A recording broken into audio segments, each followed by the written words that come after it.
ಶುಭೋದಯಗಳು. ನನ್ನ ಹೆಸರು ಗಾನವಿ. ನಾನು 9ನೇ ತರಗತಿಯಿಂದ. ಮೊದಲನೆಯದಾಗಿ ಎಲ್ಲರಿಗೂ ಕೆಂಪೇಗೌಡ ಜಯಂತಿಯ ಶುಭಾಶಯಗಳು.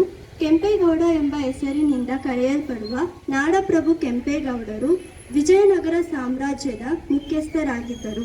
16ನೇ ಶತಮಾನದ ಬೆಂಗಳೂರು ನಗರದ ಸಂಸ್ಥಾಪಕರಾಗಿ ಪ್ರಸಿದ್ಧರಾಗಿದ್ದಾರೆ.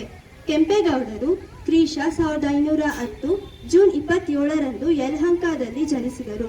ಇವರ ತಂದೆ ಕೆಂಪಂಚನೇಗೌಡ, ತಾಯಿ ಲಿಂಗಾಂಬೆ. ಮೊರಸು ವಂಶದಲ್ಲಿ ಜನಿಸಿದ ಕೆಂಪೇಗೌಡರು ಆಗಿನ ಕಾಲದ ವಿದ್ಯಾವಂತ ಮತ್ತು ಯಶಸ್ವಿ ಆಡಳಿತಗಾರರಲ್ಲಿ ಒಬ್ಬರಾಗಿದ್ದರು. 1513ರಲ್ಲಿ ತಮ್ಮ ತಂದೆಯವರಿಂದ ನಾಯಕತ್ವವನ್ನು ಪಡೆದರು. ವಿಜಯನಗರ ಚಕ್ರವರ್ತಿ ಅಚ್ಯುತರಾಯರಿಂದ ಅನುಮತಿ ಪಡೆದ ನಂತರ ಕ್ರಿಶ 1537ರಂದು ಬೆಂಗಳೂರು ಪೇಟೆ ಹಾಗೂ ಕೋಟೆಯನ್ನು ನಿರ್ಮಿಸಿದರು ಹಾಗೂ ಯಲಹಂಕದಿಂದ ಬೆಂಗಳೂರು ಪೇಟೆಯನ್ನು ರಾಜಧಾನಿಯಾಗಿ ಬದಲಾಯಿಸಿದರು.